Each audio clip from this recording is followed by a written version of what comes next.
welcome everybody. Thanks for coming out. Brief introduction, my name is Jared Stephenson. I'm the curator of exhibitions here at the museum. We're really excited to host this panel this evening and also to host Oscar Tuazon's work. Just really quickly, I'd like to thank the people who made this possible. So I'd like to thank Great Salt Lake. I'd like to thank Salt Lake City Arts Council, Salt Lake City Mayor's Office, Bloomberg Philanthropies Public Art Challenge, Powder Art Foundation, Salt Lake County Arts and Culture, Emerson Collective, and Roerink Augustine, who is Oscar's gallery in New York. So just a brief description about Oscar's work, and then I will do a very brief introduction for the four people on the panel, because I think what they have to say is more interesting than me announcing or like telling you about them. So we'll get to that point pretty quick here. So Oscar Tuazon's practice, artistic practice, investigates the power structures that govern access to land, water, and infrastructure. Central to his work is the Water School, an educational space that treats water as a vital connector between people and their environments. Tuazon has extended this concept with Salt Lake Water School, a new modular structure that operates on a smaller, more intimate scale. Focused on Great Salt Lake, this artwork blends architectural design with written elements to draw attention to the lake's environmental urgency, cultural significance, and economic role. So with us tonight, we have Kyle Roerink, Executive Director of Great Basin Water Network. He's going to be the moderator / participant in the conversation this evening. Next we have Kevin Perry. He's Professor of Atmospheric Studies at the University of Utah, also known as Dr. Dust. It's a great title there. And then we have Monty Paret. He's a PhD Associate Professor of Art History at the University of Utah. And joining us via Zoom at the end of the table there is Emily Lewis, partner at Culp and Kelly LLP. Also is the host of the Ripple Effect podcast, which is fantastic, so you should check it out. So with that, I'm going to step away and have at it. Thanks.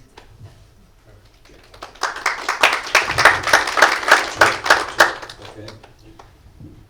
Well, thank you all for being here tonight, and thank you for the introduction. I'm just really grateful to have this space. This is really meaningful to me to see Oscar's work on display in this town, and a lot of that reasoning is because I was on the phone with Oscar today, and I said, you know, if I see you coming to town, I'm going to run. Because if he's in town, that kind of signals that there might be a problem with the water supply and the natural systems in the world. Because where else, you know, has Oscar been in recent years that would signal some type of issue? Well, Water School has been on display in Flint, Michigan, for example. Oscar was at Standing Rock, and he worked with indigenous communities up there and leaders like Winona LaDuke. And Oscar is based out of Los Angeles, which for water buffs and water historians, you may know the story of Owens Valley and water exportation from Great Basin communities to serve that population, which has led to significant problems for communities just east of the Eastern Sierra. But where I really began to meet Oscar was right on in the Nevada-Utah borderlands in the West Desert, just north of the Snake Range, between Spring Valley and Snake Valley, a little place called, it's actually in Antelope Valley technically, but at Cedar Spring, where ultimately that structure that you see outside, part of that structure will go there someday. And there is, what you're seeing right now is kind of a skeleton and a framework and a keystone of what will someday be the water school.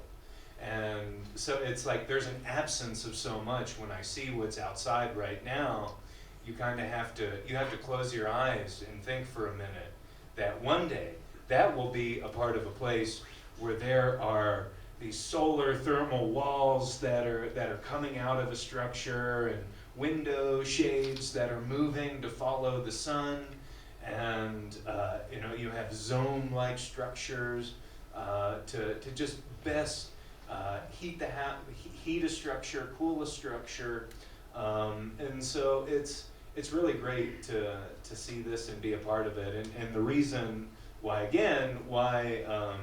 is that an issue is that region where the structure will ultimately go was the epicenter of a fight between Las Vegas and rural Nevada and rural Utah, where for years there was an effort to export groundwater, and that ultimately was ancient Lake Bonneville groundwater in many respects, 10,000-year-old water, 20,000-year-old water, to serve sprawl development in Las Vegas. And so Oscar and I, we really got together thanks to the late Go Shoot leader, Rupert Steele, and who's had a profound effect on my life, and I know on Oscar's life, and was just an exemplary human being who passed away. But you know, it's great to see it all coming together, and hopefully one day we can all learn out at the water school. And so, you know, just wanted to express my gratitude, and just pass it down, do some more introductions. Yeah, I'm Kevin Perry. Everybody just calls me Dr. Dust because I've spent the last 10 years trying to understand where dust is coming from in Utah, more specifically from Great Salt Lake as it's drying up, and trying to alert the public to the health issues that might be associated with that, and more importantly, try and work with legislators and members of the state to try and change the narrative around water usage in Utah so that we can actually try and solve that problem, and at the same time, you know, save this incredible ecosystem from demise, but also save ourselves from exposure to high concentrations of dust. How many of you noticed the Great Salt Lake dust episode that happened yesterday afternoon? Exactly. And that was a nice little small episode that darkened the skies and moved all the way down to Provo quickly. And the state is working to try and better understand that, but they need push, and they need people on the side of the lake. And I'll just leave it at that for now. Hi there, so I'm Monty Paret, and I teach art history up at the U. And I teach a lot about and write a lot about land use and history of land art, land use, and contemporary art. So Oscar's work is super interesting in that vein, and you know, I'm kind of the art representative on this panel of experts about legal and scientific issues around resource access and protections. And but I think Oscar's work is a super interesting intersection into that. And the whole idea of the water school is, you know, as I sort of see it, is a kind of open forum of dialogue and interdisciplinary, you know, discourse and ultimately collaboration. And so I kind of see that idea, you know, I think that Oscar even talks about the water school as sort of mimicking the movement of water and the cycles of water and stuff. And I think that his idea of kind of dialogue and learning that he's modeling in the water school is what this kind of panel is based on. So I'm really happy to be here today. Hi, I'm Emily Lewis. I appreciate you guys being patient with our electronic hybrid event, but I really wanted to attend and I'm really glad to be here. I am a water lawyer by training, and so I currently am a partner at the law firm of Culp and Kelly. And we are a small kind of strategic firm that helps clients with very complicated and complex water problems. And here in the state of Utah, I've been very fortunate to work on a lot of Great Salt Lake policy initiatives in the last couple of years. In 2020, my former law firm and I wrote the legal strategies for the Great Salt Lake. I've also worked on the Great Salt Lake Basin Integrated Plan.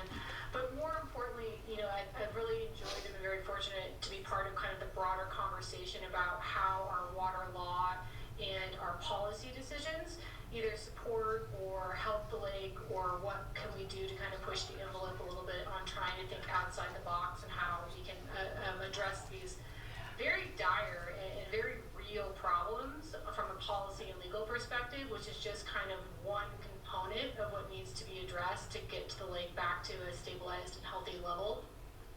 Also, as mentioned in the introduction, I do host a weekly water podcast called Ripple Effect. And so I also kind of see my role too as, because I'm a chatty Cathy and I like talking about water, broadening the conversation about water too, because it's a very complex and very complicated field.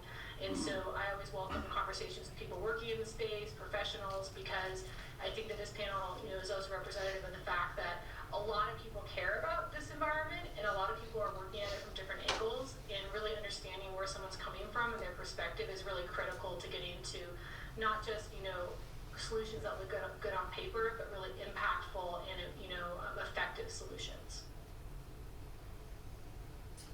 Well, thank you so much, Emily, and it's great to have you here electronically. And you're also, Emily did represent me on a matter for a while, and she's being very humble in terms of the work that she's done. I think she's a brilliant legal mind and a great public interest advocate, and so it's great to have you here. And I'll try not to get any free legal advice during this time. All the lawyer disclaimers up front. Well, let's hop into some questions. And Monty, I just have my list in no particular order here, but I think it's one of the things that's exciting for me is being in the Great Basin. There is a pretty rich history of landscape scale art with folks like Nancy Holt's Sun Tunnels and Michael Heiser's City and Robert Smithson, of course, here in Salt Lake City. These are places that mean different things to different people, but in recent years, the presence of these works tends to take on new meanings at large. And in relation to Oscar, as I said earlier, there's a reason why he's here on the banks of the Great Salt Lake. And in the West right now, there's an inherent tension more and more over the very resources that landscapes play off of. So, at their core, these places, they represent how we see light, how we consider water, how we connect with soil. They pull us in, they compel us. How do you think about the relief of tension or the tightening of it in relation to new and old works of art to tell our stories as communities? Okay. That's a lot. So release of tensions. I mean, I don't know. I'm not sure any tensions are being released. I mean, we're increasing them. But I guess if the question is really about the relationship of Oscar's work to the history of land art here, that I think that there's definitely there's a lot of criticism, and I think kind of rightly so these days for a group of artists who came in in the 70s, early 70s, and sometimes seemed like they looked at the landscape as like an empty canvas just to make kind of glyphs, just to make kind of works, and didn't have a lot of indigenous input or consideration or anything, but there's a lot of variety in that too, and I think that when we're thinking about these sort of there's also a lot of really subtle history of land art stuff. There's not these giant things, but if we're thinking about these large scale works like Kyle mentioned, I think that the best of them, like Spiral Jetty, it is ultimately these are works that are super subtle and sophisticated in a way about their use of site, about their thinking about ecology and materials and human history of those sites. And so I do think that there's a lot to learn by being attentive to that. And when I think about Oscar's work as being primarily or largely about this idea of community building and dialogue and place-based, it's certainly not something that one would have said about Robert Smithson's Spiral Jetty, not when it was created in 1970, certainly. But over time, nowadays the Spiral Jetty has huge visitation, tons of people there doing all kinds of different stuff. It's not just like art world nerds, like me going out there to see it. There's all kinds of people out there. It's very well known locally, and I think in a lot of ways, a site like that has become a kind of barometer, a kind of measure for water issues around the lake, because it's now the marker, certainly for the northern arm of the Great Salt Lake, of the lake's recession, of the lake's dwindling. And similarly has become kind of a site around scientific research as well as aesthetic and so on. So I think that's super interesting in that way. And the other thing I'd say about the historical land art sites, and they're all quite different, but they've been around a long time now. I mean, Nancy Holt's Sun Tunnels and Smithson's Spiral Jetty, maybe Heiser's Double Negative, and they do have this role to act as kind of witnesses. If we give them that kind of power, that they've seen a lot, and they can become kind of vehicles that help us frame questions and see things backwards and forwards. And I feel like I feel like there's a kind of an attentiveness that one can give to the historical land art works that is still super valuable, that they might have still a lot to say if you give them a certain kind of attentiveness. And I think that really, then a work like Oscar's water school works, they come from such a different place, but they do really come out of ultimately an interest in thinking about the relationship of ecology and the built environment, which is also where the historical land art works came from. Thank you for that. I want to hop to Emily, and I think when we think about water appropriation, water use, especially in relation to the lake, the lake is connected to multiple river systems, and what happens on a river system doesn't happen in a vacuum, and all the way that we manage things are built off of criteria and principles that were developed a long time ago. And it's easy to criticize a lot of those things, but I think when you really start getting into the weeds too, even from a public interest perspective, you can see value in certain elements of those criteria. Even the state of Utah, when a regulator makes an appropriation, they have to consider the public welfare when making an appropriation. Public welfare isn't defined though, so it makes for some challenges. But I think what has made Emily's work so interesting is that she's been able to see an appetite for change and provide solutions over time. But can you talk about the appetite, Emily, and then also just and then having the appetite, but then delivering the pizza or the pie or the carrot? No, Salt Lake is a fascinating topic. There was an article by Paul Krugman, who's a New York Times columnist, maybe 3 or 4 years ago. We were kind of really hitting our lowest levels in 2021, and he kind of called the Great Salt Lake the canary in the coal mine for kind of collective action. And he says if the people in the West and Utah can kind of solve the Great Salt Lake issues, and there's hope for humanity.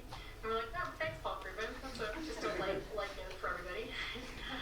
But I kind of do think that this is just a really unique situation, because it's really a microcosm of kind of the world that we're going to be finding as time rolls on. And I think that there's real acknowledgement that world's going to look incredibly different than it did just 10, 15, 20, 30, or 50 years ago. And kind of as Kyle mentioned, we're in this interesting place where we're having this rapid ecological change, but we're having to deal with, built infrastructure that was built for a different environment. All of the water in Utah, most of it is actually Colorado River water. We get a lot of our water along the Wasatch Front from all of our canyons, and kind of the Wasatch Front side, but a lot of our water comes to the Wasatch Front from the Colorado River through the Central Utah Project, which is a series of large dams that were publicly funded with a very specific purpose for promoting agriculture. Our water law systems are built on systems that, were designed back in the 1840s and back in the 1850s.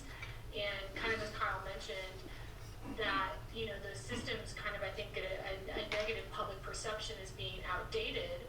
And in a lot of ways they are, but they're flexible in a ways that I don't think the average, citizen who doesn't study dorky things like water law might realize.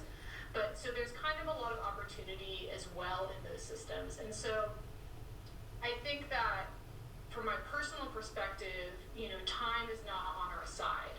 And so I think when we're trying to look at solutions and we're trying to look at creative ways to really address some of these water challenges, in my mind, I typically do a presentation where I give a Western water law primer and I talk about some of the things we've done here in the state of Utah.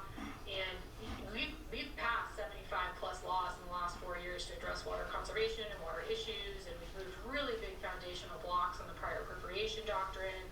And I include in my slide a picture of a man dancing, and I kind of feel like it's better to dance with the one who brought you and try and figure it out than do something entirely new, because we really do need to work rather quickly, and the system that we're working inside is actually more flexible than I think people give it credit for.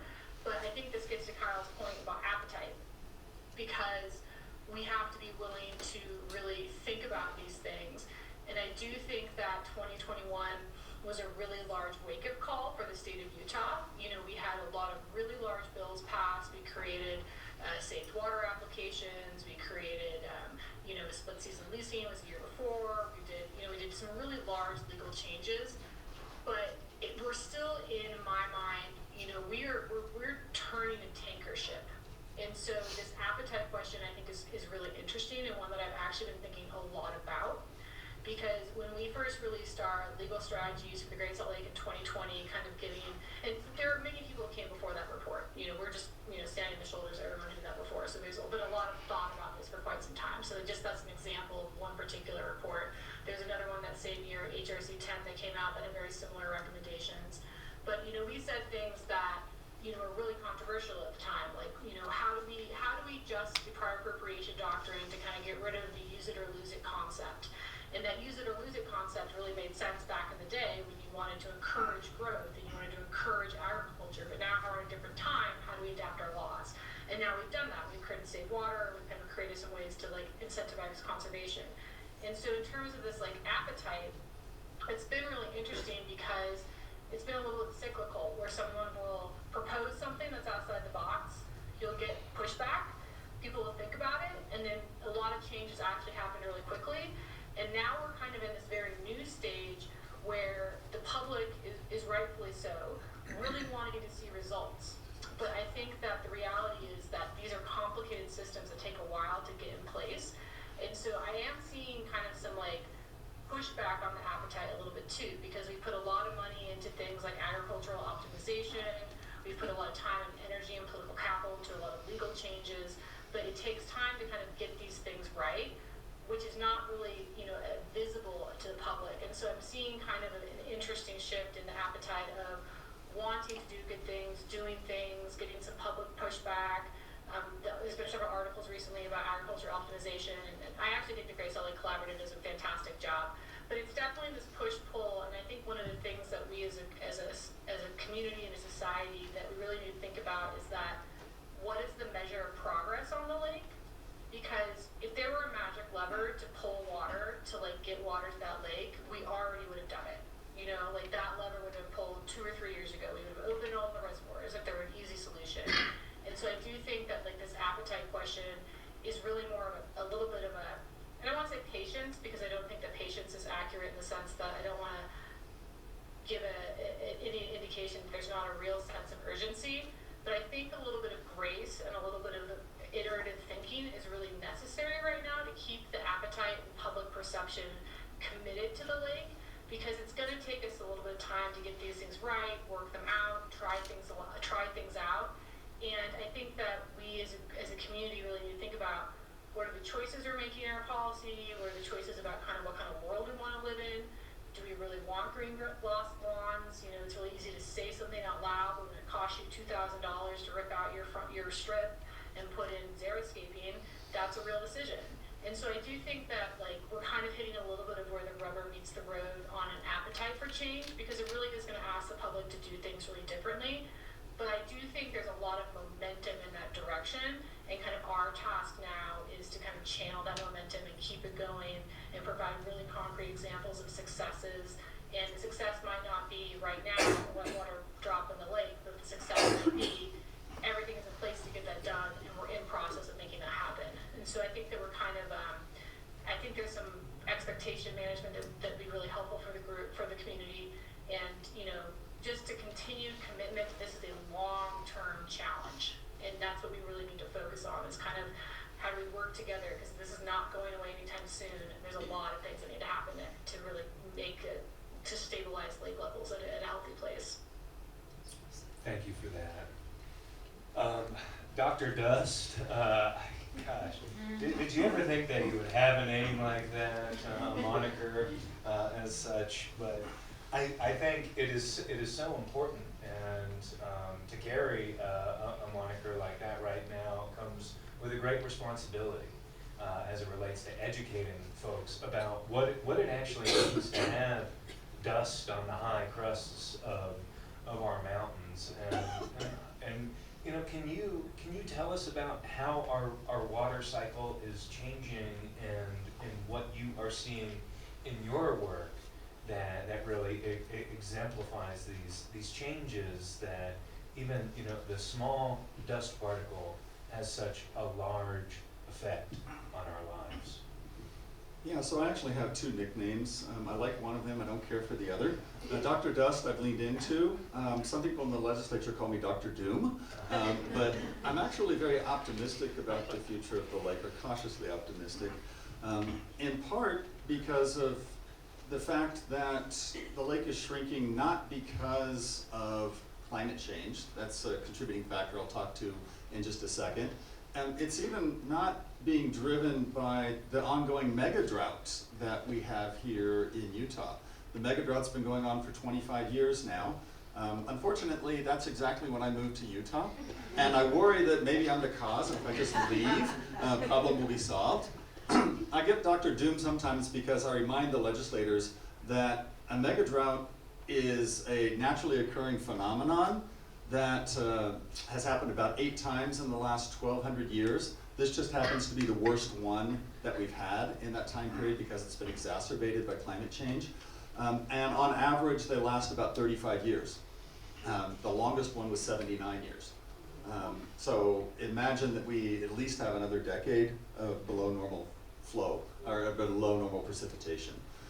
But we live in this changing climate. And we know that from our climate models that the western US is going to get hotter and drier, and the eastern part of the United States is going to get wetter. Well, someplace there has to be an inflection point, or a place where there's zero change. And that zero change line, according to our models, actually passes through central Utah. And we expect that northern Utah will get slightly more precipitation moving forward, and the southwestern Utah will get less. But that doesn't mean that we have more water to work with, because as it gets hotter, there's more evaporation. And the computer models show that evaporation wins out over any increase in precipitation that we're likely to get. So what that means for us is that whatever changes we make for, you know, putting water into Great Salt Lake, we have to build in a factor that allows for increased evaporation in a warming environment. It just makes it that much more difficult to restore the lake to its to ecological health. So I study dust, and I've been studying dust for most of my entire career. I started off looking at dust that's being transported from Africa across the Atlantic Ocean and into the southeastern United States and the Amazon. And then I followed that up by studying dust that was coming off of the Gobi and the Taklamakan deserts in Asia and being transported across the Pacific and ending up in the snowpack in the Rocky Mountains. And as I have been a resident of Utah and watching Great Salt Lake shrink and knowing that it was going to become a big dust source, that's what I've focused my career on. The biggest particles, you know, that come off of the lake and other sources, they only stay in the atmosphere for, you know, minutes to hours. But the smaller particles, the ones that embed in your lungs, the only way to remove those particles is from rain. And on average, an air parcel will move through the atmosphere for up to 2 weeks before it encounters rain. which is why that dust from Africa can make it across the Atlantic, and why that Asian dust can make it across the Pacific, and why dust from the southwestern United States makes it to Europe. And so we're really concerned about the health implications of breathing these particles. High concentrations of particles, it doesn't matter what they're made out of, can impact your ability to breathe and increase respiratory distress, and increases cardiovascular disease and increases our risk of stroke. And the more we study, the more different linkages with human health that we seem to find. And that doesn't matter what the dust is made out of, but the Salt Lake dust, the Great Salt Lake dust, is unique in that it has a lot of metals in it. Some of those metals are naturally occurring, but a lot of those metals are from industrial activities that have gone on in this area over the last 150 years and have deposited in the lake and are now getting resuspended and moved into the surrounding communities. The most concerning one of those happens to be arsenic, which is a carcinogen. It causes cancer if you're exposed to it over long periods of time. And we need to know what the concentrations of the particles are that we're breathing in our most vulnerable communities. And not all communities are impacted the same, and we know that from modeling efforts, but we don't have a monitoring network in place to answer the most important questions that we all want to know, which is how often are these dust events occurring, which communities are being most impacted, and more importantly, is this a legitimate concern for our health? If we look at what's been going on in terms of research in California for Owens Lake and Salton Sea, there's no question that those lakes have posed significant health problems for the people that live in those communities. The area around Owens Lake, there may be 25,000 people live in that community. Salton Sea is 250,000 to 500,000. And immediately adjacent to Great Salt Lake, we've got 2.5 to 3 million people. So the risk is really high with regards to potential exposure. Well, I may see why they call you Dr. Bill.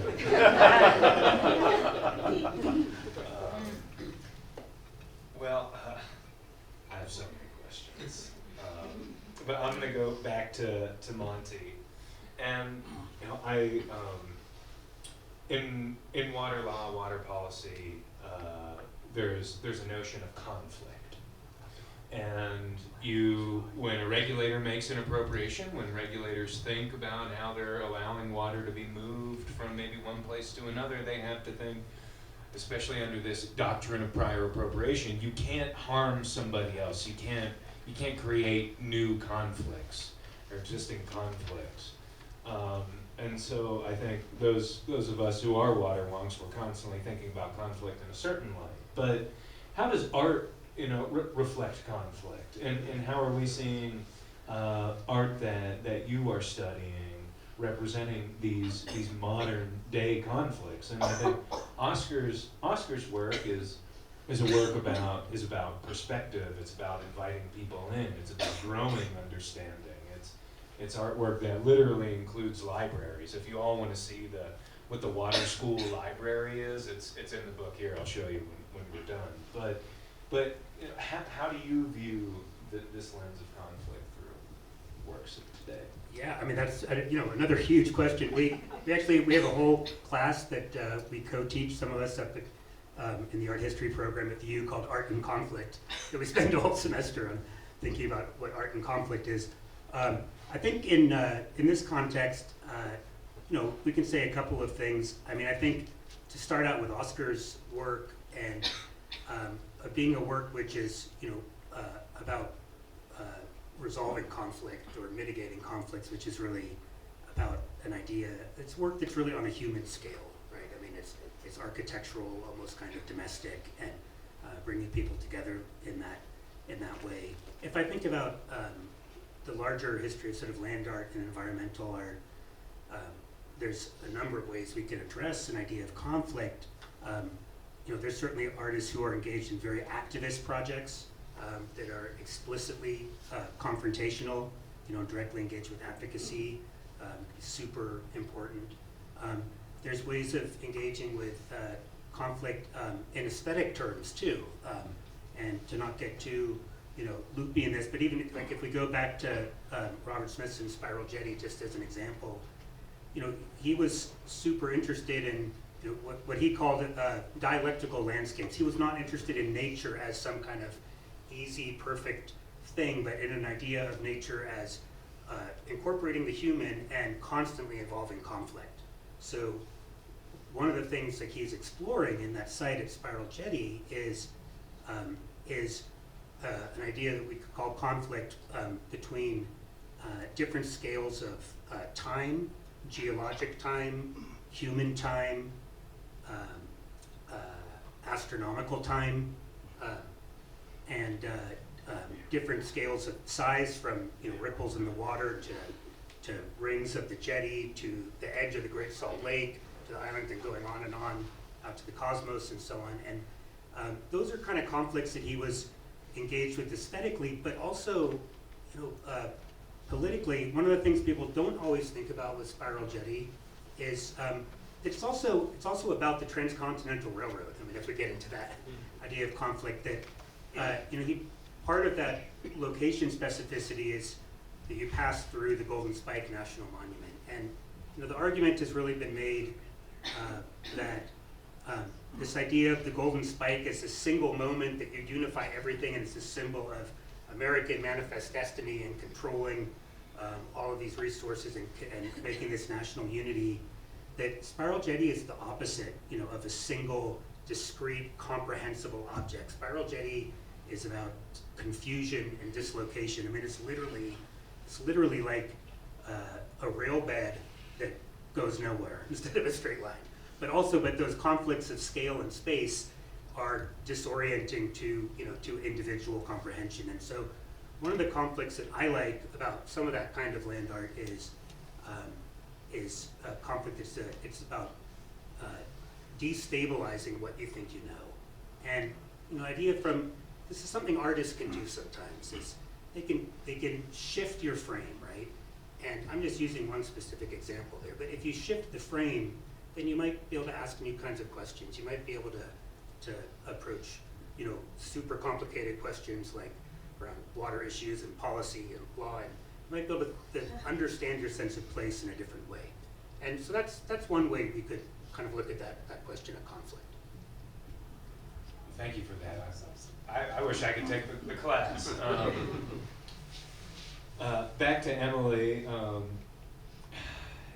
I have a simple question, and maybe it's two questions, but do there have to be winners and losers for us to solve the problems that we're seeing on the lake? My organization, we work in the West Desert. We're seeing all types of issues out there. Obviously, the Colorado River issues. Do there have to be winners and losers in order for us to get a sense of stability? And I think more specifically, to even get to some type of resolution on the lake, do we think that it's going to have to take another crisis like where we were in 2022 to have seen a lot of policy mechanisms come into place that we did in the following legislative sessions? But I'll let you take those and run with them. Yeah, I think that's a good question.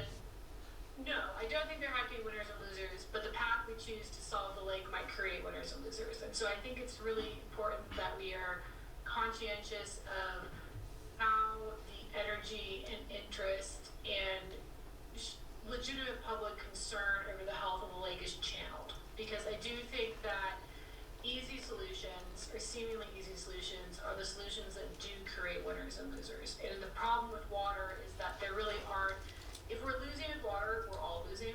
It's legitimately a public good. It's legitimately, the what a water right is, it's called a use of fructory right, which means that we own the water molecule. The public owns the wet water molecule. And so if we're setting up situations where there are legitimate winners and losers, then we're not doing something right, and we're not recognizing the public ownership value in that water. And so I think that the task before us is to figure out and put the time in to find do think that they're out there. That doesn't mean though that we don't have to make hard decisions and that we have to make things that we have to be comfortable with and embrace change. Because that is going to happen. Because the world that we've had for the past 100 years, 50 years, 30 years is not the world that we're going to have going forward. And so I think what we need to do is we need to be really open. I think we need to really listen to the people who are in the conversation, and there's a lot of them. There's a great saying that we like to say in water that's applicable to everything, that it's, if you're not at the table, you're on the table. And so I do think that right now, for example, there is a want and desire for easy and quick solutions, and when those aren't readily apparent, then it does turn to finger pointing. And I do think, for example, I had a meeting just yesterday where we were talking with a agricultural producer, and we were talking to him about potentially doing a really innovative pilot project that was potentially scalable and would save like a bunch of water. And this is a former client of mine, and I represented him in a capacity as an agricultural producer. And he was just expressing some frustration because he's like, I just feel like I'm working my butt off. I have a real job. I own a dairy.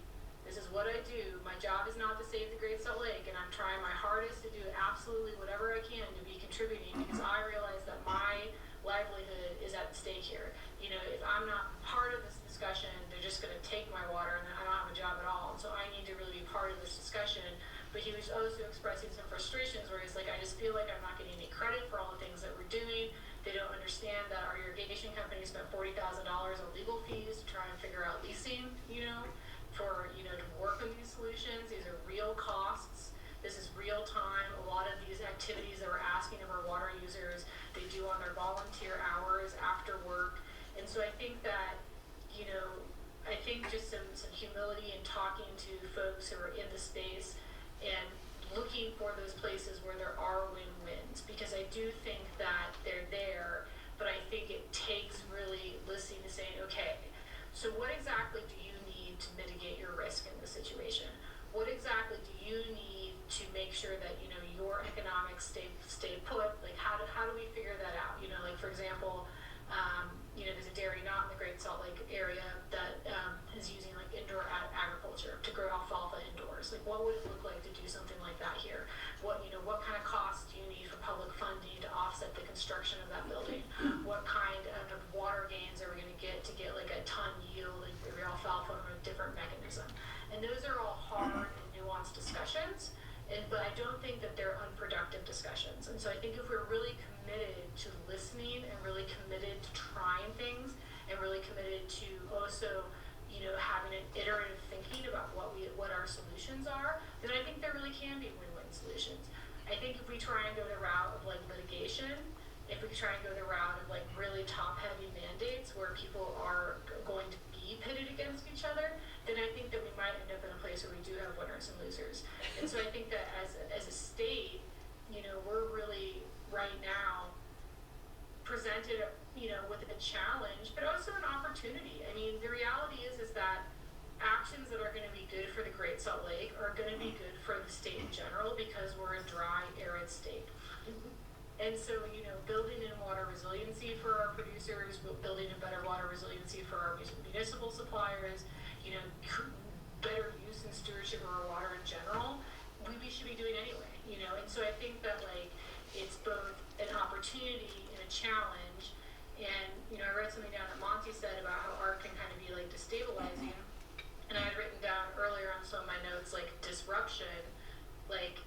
This is an opportunity for us to try and figure out how we manage disruption and how we manage being in a destabilized state, because that's really what we are. We had our lowest water year ever in 2021 for the Great Salt Lake, and then we had our biggest water year ever in 2022, where we had literally 200% of our water that we typically have.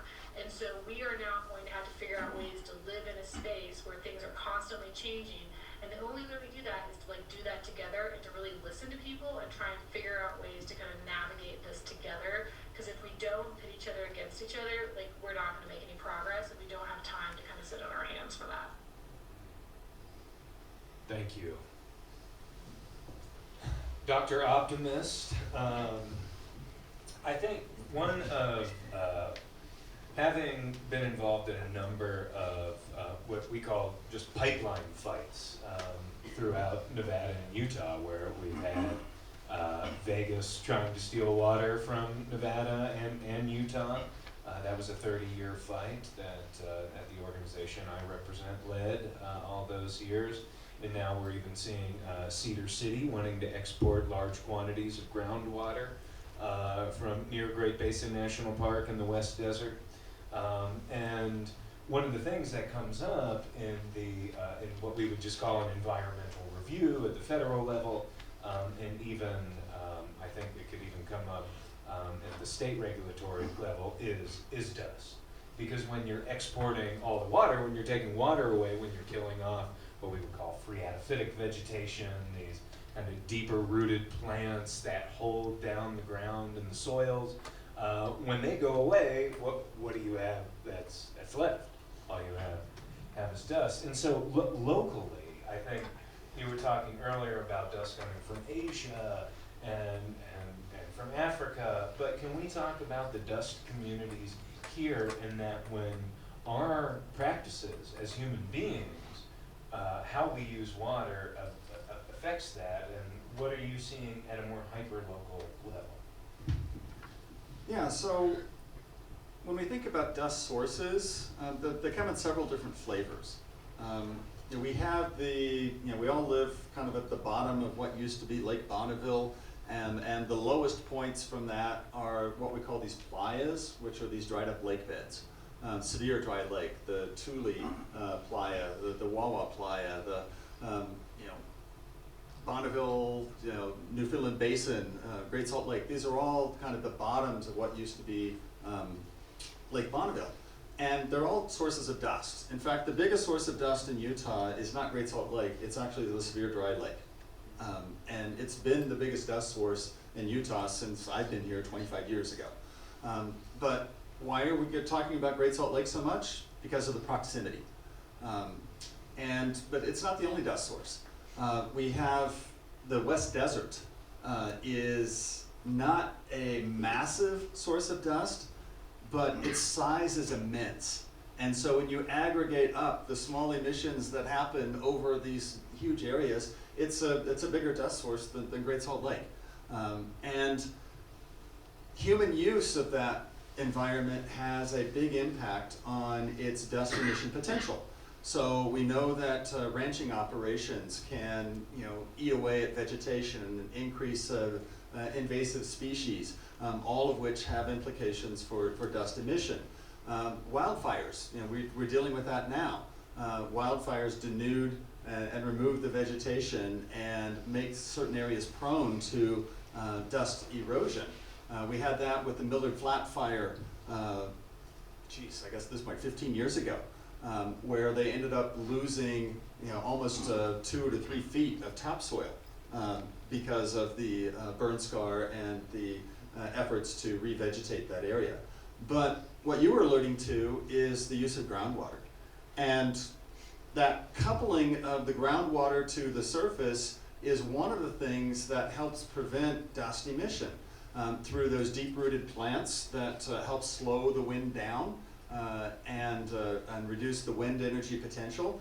But also keeping that surface wetted is another way to prevent dust. And what we've determined out on Great Salt Lake is when that water table drops about 3 feet below the surface, then that surface can start to dry out and then become a dust source. And these water augmentation or export projects all have the ability to significantly lower the water tables over large areas of the West. And you mentioned that a lot of that water is what we call fossil water. It was 10, 20,000 years old. It's not something that's easily replenishable. And in some aquifers, if you have subsidence of that aquifer, you could permanently degrade the ability of that aquifer to hold water. And so the choices that we make with our water have huge implications, not only for our current dust emission, but future emission as well. Thank you. Well, That was all the questions Yeah. that I had, but I think, can we open it up Absolutely, to yeah, questions from the audience? I think it would be great to hear from you all. We have such a great panel. Hi, comment and a question. First comment is I moved up to Davis County back in 2001, and I lived up there between 2001 and 2014. And I watched and from my home I could see the Great Salt Lake drop down, right? And then it's kind of hilarious because around 2021, the governor, I forget what it was, 2021, 2022, got up on his dais and said, "It's amazing. The Great Salt Lake is drying up, right?" It's been a 20-year process, and so just back to the comments is like these things, obviously these things don't happen overnight. I don't expect corrections to happen overnight either, but I think there is some fog and friction about like, oh yeah, how do these things start and then how do these things stop?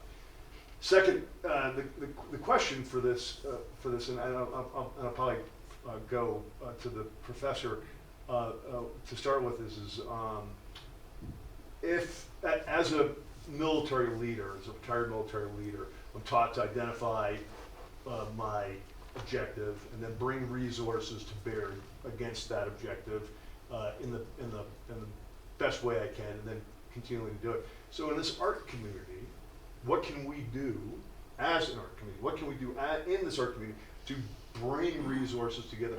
And in this case, I think it's the legislature, really. I think that's where this has to start. That is fundamentally where we got to bring this. How do we, as the art community, bring that message, bring that focus, okay, in a way that they hear it? That's all. So you want me to take that? Because you can get all the easy questions today. Yeah. Well, I don't have a cool moniker, for June or something. But as an art community, I mean, I'm not going to be Pollyanna-ish and say the art community can save the world. It's not gonna work like that. But there is a really vital role to play, and these are policy and political questions. But artists have an incredible role in. I talked about destabilizing, or sort of whacking you out of your perceived notions before. But we could also just say if artists have an incredible role in making things visible, right? Bringing visibility to lots of different kind of questions, including questions around resource use and and policy and so on, and in shaping how people identify their place, how people identify where they are in their relationship to the environment and the natural world and their relationship to the future.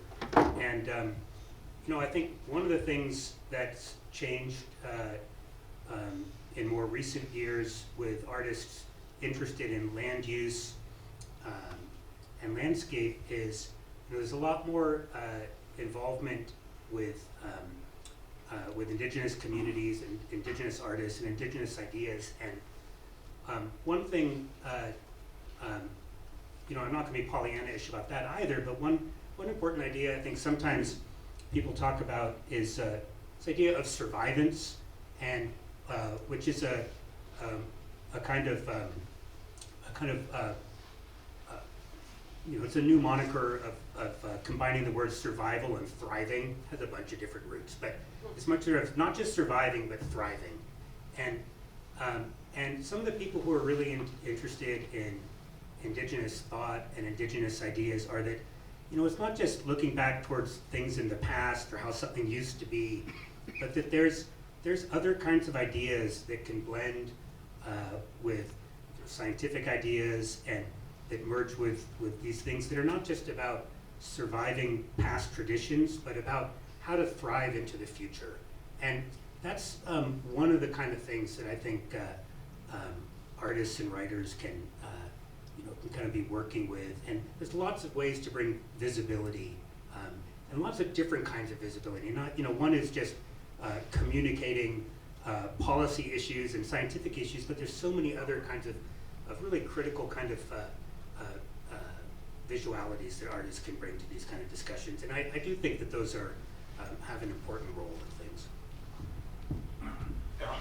As it relates to the legislature, my organization has had a lobbyist on the Hill for about 20 years. And there are some things, as it relates to environmental policy, that, good luck. Good luck up there. But I think the power of something like water school in itself is to get together, stay together, and send the message together. Because I've worked on Capitol Hill, I've worked in legislative body, I've worked in Wyoming, I've worked in Utah, I work a lot in Nevada. When lawmakers begin to listen, it's when they get the emails, when they get people showing up at their door, when they're getting the phone calls, when people are getting in their face. And you can't, the Utah nice over time is not going to be as effective as Utah in your face. And that's just my experience. Emily's had a lot of success working in the legislature as well. And I think it's like, it all comes with a balance, but as we're getting at, like, we're nibbling around the edges to some respects. And there are some things we need to go a little bit deeper. And so, Emily, how do you feel about that? Like, I also think that both you and Monty's comments have some very salient points in there. I have a little disagreement on approach, but I think that I agree that, constituent voices really matter. Ultimately, ultimately, even if I don't always agree in my personal capacity about some of the decisions that are made legislatively, I do think that the legislators are sincerely there thinking they want to do a good job for their constituents. And so if their constituents really are reaching out, I can't believe 5 years ago, 6 years ago, thinking about this, no one talked about the Great Salt Lake to the extent that we do now. We've made incredible progress in a very short period of time of not only raising the issue to a level of cognizance that most of the public in Utah understands as a problem and understands the key considerations. There's still some that aren't involved, but huge improvements of that. And I would say even a second tier of that is that I think that a lot of people are now starting to have 2.0, even 3.0 discussions about the lake. And so I think that we've done just yeoman's work of getting people, understanding what it is, it's a problem, and starting to talk about real solutions. I do think that the reality is that I'm a full advocate for having a broad spectrum of voices. I think we really need people pushing the envelope, saying, hey, here's a crazy ideas. I don't necessarily think that the pipeline from the ocean is going to be an actual realistic thing, but put it on the table. Let's research it a little bit and then take it off. At least we can say we looked at it. But I think the things that actually get real progress too is that not only showing that there's a public concern for the issue, but I do think that the legislature, similar to the agricultural producer I was mentioning in my last comment, they also want some acknowledgement for the fact that they actually have made a lot of changes too. And so I do think it's important that when you're engaging with the legislators to also be informed of what has happened to date. Because a lot of the things we get are like suggestions from constituents that were like, yeah, we already did that. We did that 5 years ago. Or yeah, we did that, that's great. And so I think that, for example, in-stream flows. Prior to 2022, Utah did not have an in-stream flow statute. So you couldn't legally bring water to the Great Salt Lake. That was 3 years ago. And so in the course of since 2022, we created an in-stream flow statute that allows us to actually legally bring water to the lake, protect it, shepherd it, distribute it all the way to the lake so that nobody takes it in the interim. We created a Great Salt Lake Watershed Enhancement Trust that had $40 million to do water leasing. And in the last 3 years, they've secured 60 to 80,000 acre feet of water, depending on how you count it. That's a lot of progress in a really short period of time. And so I do think but we're not done. We are not done. We are nowhere near done. And so I think if people really want to engage with the legislature, I agree that, we need the different perspectives. Art can be a component of it, whatever it is. I just think it's also important to acknowledge we have made some progress, and actually a fair amount of progress in my mind personally, but, and then the next step is we gotta start talking 4.0, 2.0, 4.0, 5.0 discussions. Like in my mind, the next place water goes is tax policy. Like we need to take the state of Utah, dip it in blue, and have it be like water be the forefront of everything we do, from like the businesses we attract here, every kind of planning development we have, every kind of subdivision. Like, we're really starting to get into really complex and very specific, nuanced things, which we can do, absolutely. And so I think the best way to make legislative change is that you can't just be a loud constituent, but you have to be an informed constituent. And then that's really where we get some momentum of making a difference. Yeah, those are great things, great ideas, Emily, and I have a slightly different perspective on the role that art can play in moving this forward. I think back to my own journey of when I started doing research out on Great Salt Lake. I didn't grow up in Utah. The first time I saw the lake was in 1979 as a child, just passing through. I went out and swam in the lake, never knowing that I would spend much of my adult life, trying to save it. But when I first started, I figured, oh, it's buggy, it's stinky, why would anybody want to go out there? And it was only by spending time out at Great Salt Lake that I learned to appreciate it and fell in love with it. And art is a way to tap into people's emotional connection. And if people don't connect to it, if they don't care about it, then they're not going to spend any effort or any of their political capital to try and do anything about it. And I'll just give an example. Speaking with Representative Tim Hawks, and it was 2022 when the lake was at its lowest and it was on the precipice of ecological death. And I asked Tim Hawks how many constituents were reaching out to him and emailed him about saving the lake. And he said 2. It just totally floored me that the people are thinking that everybody else is doing that they're doing that, and they're really not. But the things that I am emotionally connected to are the things that I am going to spend more and more time and effort on. And anything that we can do to address that through art is definitely something that should be at the table. I definitely agree that the emotional connection is needed. I think most of those legislators didn't really feel like there was a crisis until they took them up in an airplane and actually flew over the Great Salt Lake and they saw it for real. Like it's one thing to hear about it, it's another thing to really see what's going on. So I totally agree with Dr. Paret on that one. That you got to be connected to it. But I also think you need to be informed. Can I just make a quick addition to that? This, I can't speak for Oscar, but I think one of the ways he talks about the water school is that the importance of learning being not just intellectual, but a kind of physically embodied experience, and that's really a part of that idea of having an emotional connection.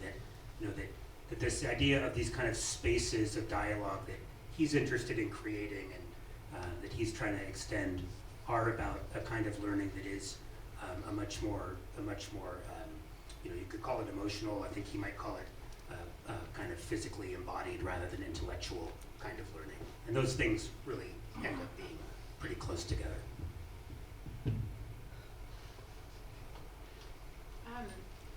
I'm thinking of the dust storm that happened yesterday. I remember just feeling disconcerted, like what's happening, because at the same time as the dust was really windy outside, inside my home, the VOC level was rising. So is there a relationship between that? And I remember feeling like you have to trade off between letting the dust in to dilute the VOC level that was rising at home. And this trade-off is just often terrible. So is there a relationship, 1, and 2, how could I have forecasted that this was going to happen, this storm, and how long it would last? So I don't know of a direct relationship between dust and the VOCs, but there are wildfires in the area that increase VOC emissions. We just had the fire up in Ogden last night, sort of thing. And those small particles associated with the smoke are more effective at getting in your home than the dust. Dust are big particles. They have more trouble getting inside your home. Let's see. What was the second part of that? Forecast. Oh, forecasting, yeah. Thank you. So we have really good forecasts for smoke and wildfire, and we often know days in advance that we're going to have this big smoke coming from California or Canada or the Pacific Northwest. Dust storms are a lot trickier to forecast. The dust event that we had yesterday, there was a line of thunderstorms up near the Idaho-Utah border, and the cold air that was coming from those storms then spread out and just kept moving south. And we had another episode like 2 weeks ago that was the same sort of thing, where that wind just moved from those individual storms. So during the summertime, it's really hard to predict the dust because you have to know where the individual thunderstorm is going to be, what the outflow might be from that. It's a little easier in the spring and the fall when we have cold fronts that come through. And we can predict the days in advance of the cold fronts, and we get really strong winds from the south before the cold front hits, and then after the cold front passes, then we'll have strong winds from the north or northwest. The National Weather Service does a really poor job of forecasting dust because all they do is look at the winds. And this last year, they'd have all of these alerts for dust. When I said there's no way we're going to have dust today because it's just too wet out there. And the way that this is dealt with in California and other places is to have a really dense network of particle samplers that will alert the public as soon as that dust comes off of these known sources. The state of Utah is in the process of planning for this. The governor requested $650,000 of ongoing money for a dust network that would be able to provide those types of alerts. The legislature provided $150,000 of support, which was enough to hire a person to be able to do the analysis, but $0 for the equipment that we need to actually get the data. The Great Salt Lake Commission is ponying up a significant amount of money for dust monitors, and I haven't talked to Tim Davis in the last couple of weeks to find out where the rest of the money is going to be coming from. But they do have a plan in place. It's a pretty good plan. I quibble over some of the details on how they're operating the equipment, but that's how I would go about doing it, having actual monitors in place that can then trigger an alert that would go out to the public. And it's just much easier to do that than it is to forecast it. Yeah, so kind of connected to that, what I've been seeing is in a lot of the smaller towns, not necessarily Salt Lake Valley, but they're putting their irrigation canals into pipes. And they're saying they're doing this because of evaporation and also all the water that they lose just into the ground, it's going into the ground. And I'm a little bit worried that because they're doing that, they're putting all of the water into pipes, it's gonna kill all the trees in a lot of these small towns, like the deep root plants, all of that stuff. I was just wondering if anybody is studying that, what the effect of this thing with the irrigation canals, it's happening in those small towns. Does anybody know about this? Across the West, I have seen conflicts arise in communities.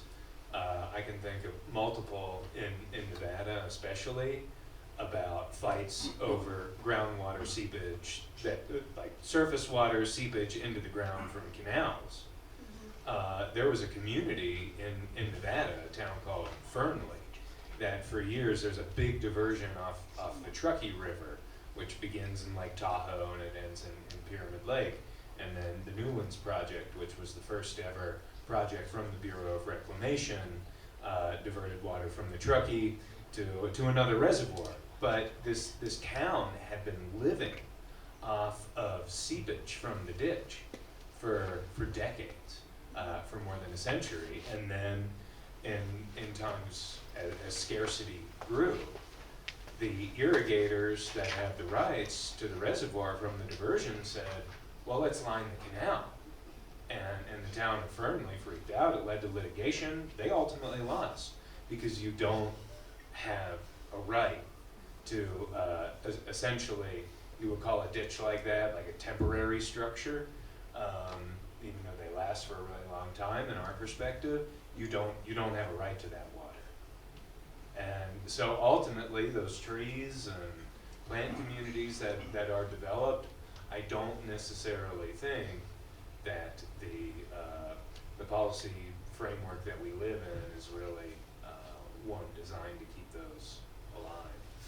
So the irrigation water feeding into the water table is not considered like whatever, like a previous. That would not be it depends on how that community, how that state would really be accounting for it, but I would say like you would not, I wouldn't want to be a community relying off of ditch seepage water. And it's, you know, likely you're gonna have to get water from another place. Yeah, I think a lot of the people do, So but this is yeah. actually a very specific program that you're talking about. So this is called a secondary metering program here in the state of Utah. So Utah is really interesting because we have the historical legacy of local irrigation companies. And so if you think about it, the valley floor was all irrigated at one point in time, right? And they were irrigated by streams that came down from the canyons. And this is Salt Lake Valley, but also all up and down the Wasatch Front and the Wasatch back. And so what happened is as the cities and municipalities grew, instead of providing culinary grade, domestic water to water our lawns, we would water them through these secondary systems, which are basically the remnants of these old irrigation systems. And so we passed a law in 2019 that requires by 2030 for all of these second systems to be metered, and many of them are being piped in that process. Because the problem is that there was no measurement on these secondary systems that had irrigation, and so people were watering 6, 7, 8 times more water than they needed to because they didn't have any information about how much water was actually being diverted from these ditches. And so the Basin Water Conservancy District is one of the first ones in Davis County to really kind of put these programs into place back in 2012. And they just showing their neighbors how much water they use in these secondary systems once they metered it really cut back on the water use. And so when I say that, we were talking about winners and losers earlier, that's not really the conversation in my mind. It's just change, because that is going to have a change in the local landscape. But at the same point in time, the secondary metering and getting some of those piping systems piped and pressurized irrigation was identified as absolutely one of the best, lowest hanging fruit that we could do for water conservation. And so these are the trade-offs that we're going to have, because in reality, those trees probably weren't there until that ditch was there, and so we're kind of now taking, the environment's going to start looking different as we have to make these difficult decisions about water. And I think that's a really good, very specific example of a policy change we made to conserve water is going to change how the local landscape looks. And that's not to say that there are rights out there that exist from, if I'm farmer A and I irrigate my field, and then there's runoff from that field, and that runoff goes into a creek or a ditch or something, somebody could appropriate that water, and that happens a lot. But just when you have the volunteer cottonwood that sprouts up off of that, like that cottonwood doesn't necessarily have the right to the water, and I think that's why secondary metering is so important, is because it does help those people that do have the rights off of that runoff to get a better idea of what they are actually using, whether it's the first right holder or the second right holder or the third right holder. And this is why we pay people like Emily to track this and figure it out. But Correct. This is his baby. yeah, it's anyways, it gets complicated. I think we see a lot of improvement and change from people who are taking accountability for these things, but I don't think a lot of people take accountability locally. So it might be a kind of hard question, but how do we get people to be accountable for what's happening to the Great Salt Lake?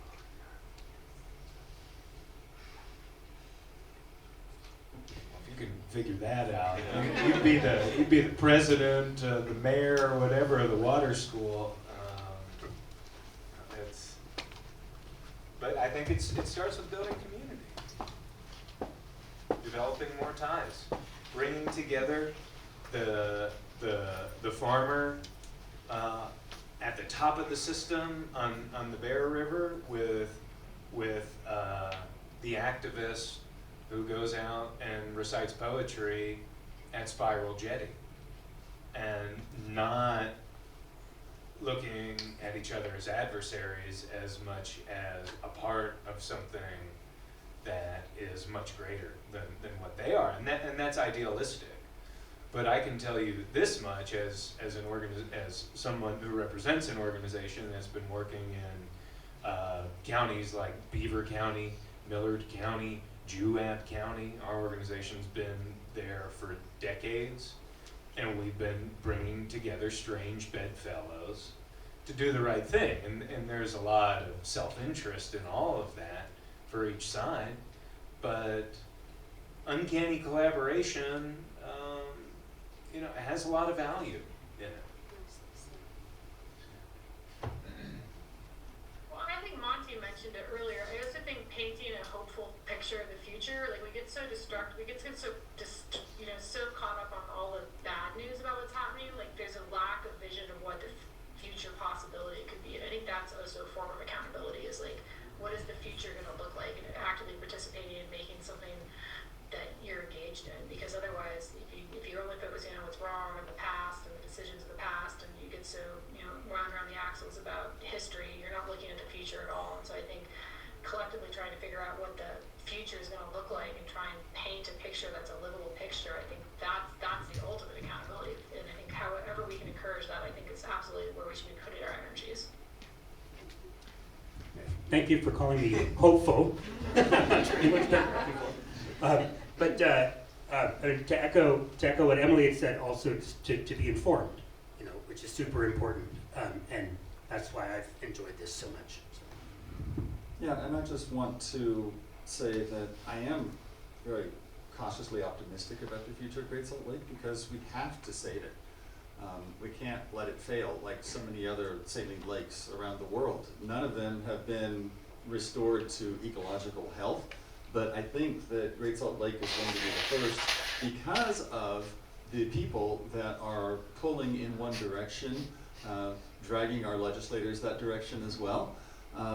And the causes of the lake decline are such that it's within our control to make changes on how we value water and the cultural changes that are necessary in order to do that. But it takes all segments and all walks of life.